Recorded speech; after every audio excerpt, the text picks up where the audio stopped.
You know it's not timber, said Stepan Arkadyevitch, hoping by this distinction to convince Levin completely of the unfairness of his doubts.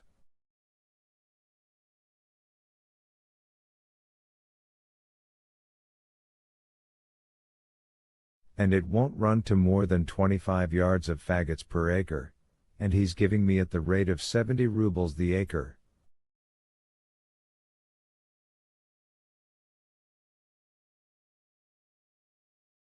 Levin smiled contemptuously.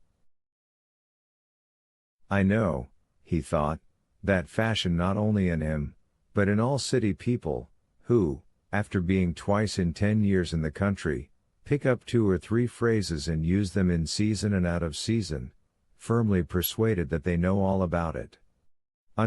Timber, run to so many yards the acre. He says those words without understanding them himself.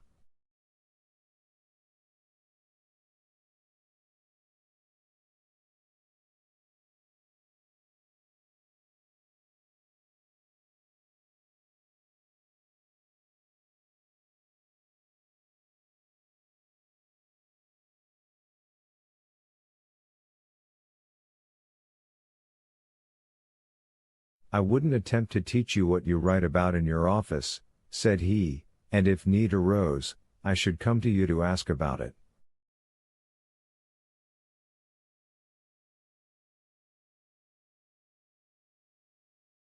But you're so positive you know all the lore of the forest. It's difficult. Have you counted the trees? How count the trees? Said Stepan Arkadyevitch, laughing, still trying to draw his friend out of his ill temper. Count the sands of the sea, number the stars. Some higher power might do it.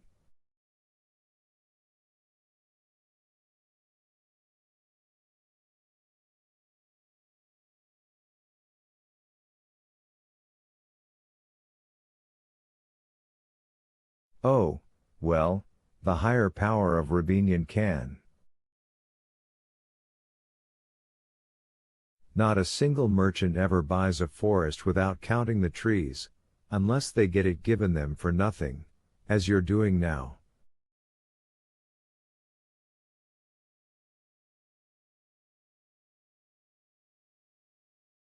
I know your forest. I go there every year shooting, and your forest's worth 150 rubles an acre paid down, while he's giving you 60 by installments.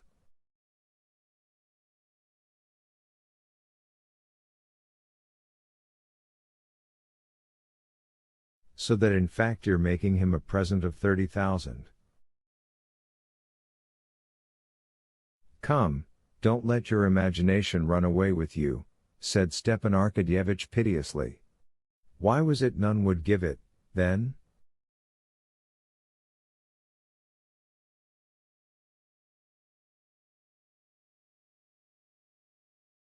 Why, because he has an understanding with the merchants, he's bought them off. I've had to do with all of them, I know them. They're not merchants, you know. They're speculators. He wouldn't look at a bargain that gave him 10–15% profit, but holds back to buy a ruble's worth for 20 kopecks.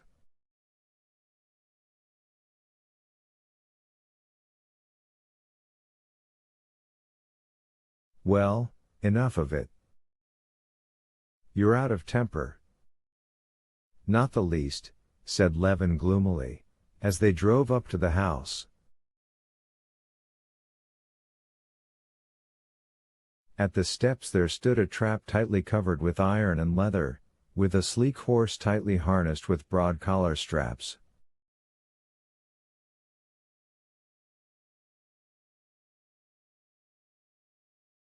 In the trap sat the chubby, tightly belted clerk who served Rubinian as coachman.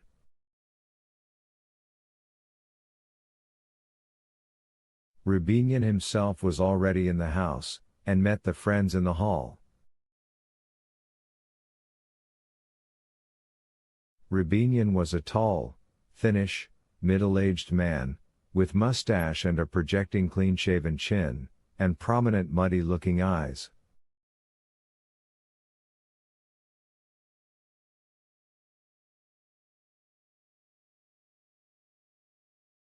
He was dressed in a long-skirted blue coat, with buttons below the waist at the back, and wore high boots wrinkled over the ankles and straight over the calf, with big galoshes drawn over them.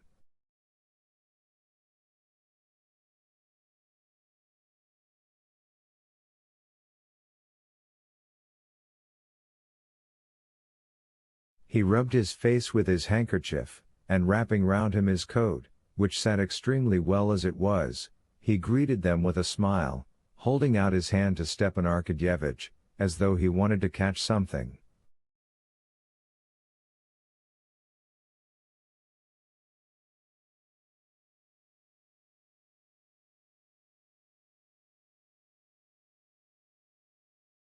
"So here you are," said Stepan Arkadyevitch, giving him his hand. "That's capital."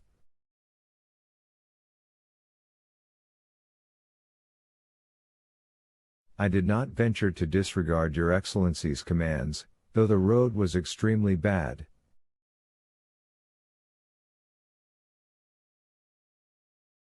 "I positively walked the whole way, but I am here at my time." "Konstantin Dmitrovitch, my respects," he turned to Levin, trying to seize his hand too.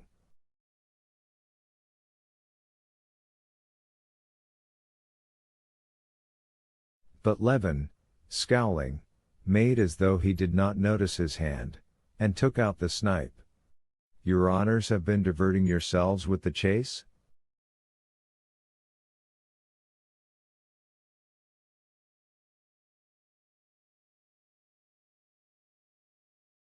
"What kind of bird may it be, pray?"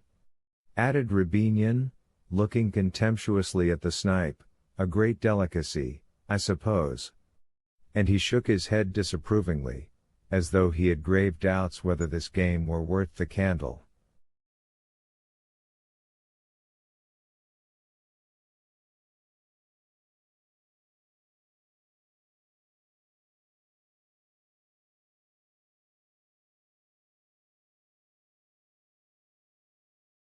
"Would you like to go into my study?"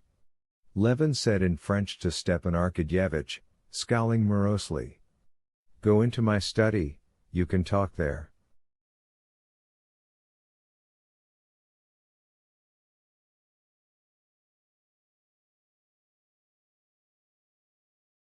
"Quite so, where you please," said Rябinin with contemptuous dignity, as though wishing to make it felt that others might be in difficulties as to how to behave, but that he could never be in any difficulty about anything.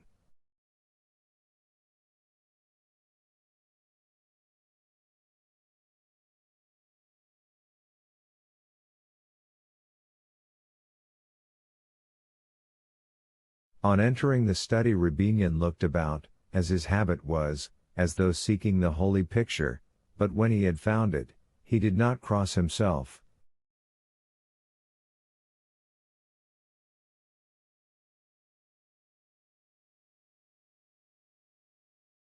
He scanned the bookcases and bookshelves, and with the same dubious air with which he had regarded the snipe, he smiled contemptuously and shook his head disapprovingly, as though by no means willing to allow that this game were worth the candle.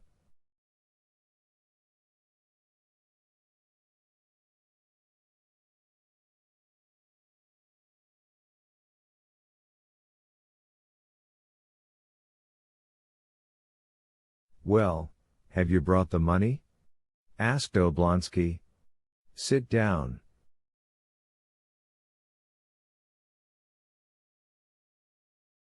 "Oh, don't trouble about the money. I've come to see you to talk it over." "What is there to talk over?" "But do sit down." "I don't mind if I do," said Rябinin, sitting down and leaning his elbows on the back of his chair in a position of the intensest discomfort to himself. You must knock it down a bit, Prince.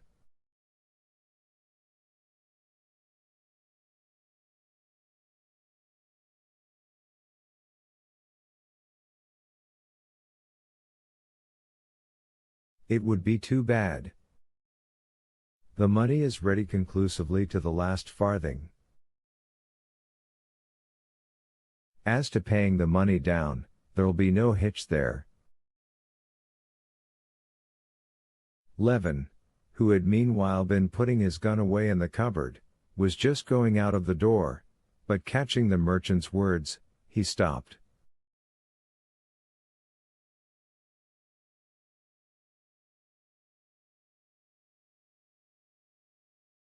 Why, you've got the forest for nothing as it is, he said. He came to me too late, or I'd have fixed the price for him.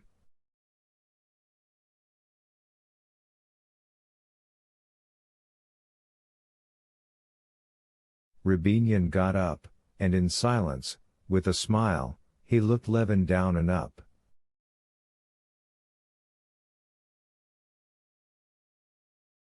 Very close about money is Konstantin Dmitrovich, he said with a smile, turning to Stepan Arkadyevich, there's positively no dealing with him.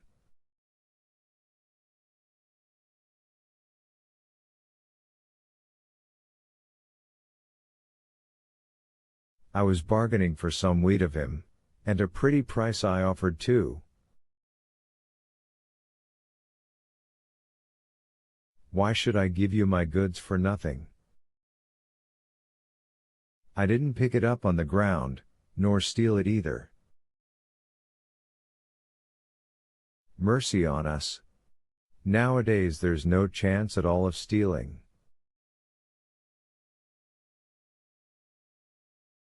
With the open courts and everything done in style, nowadays there's no question of stealing.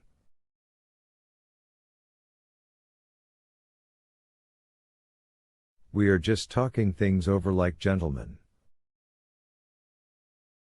His Excellency's asking too much for the forest.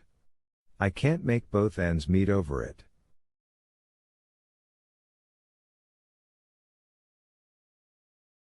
I must ask for a little concession.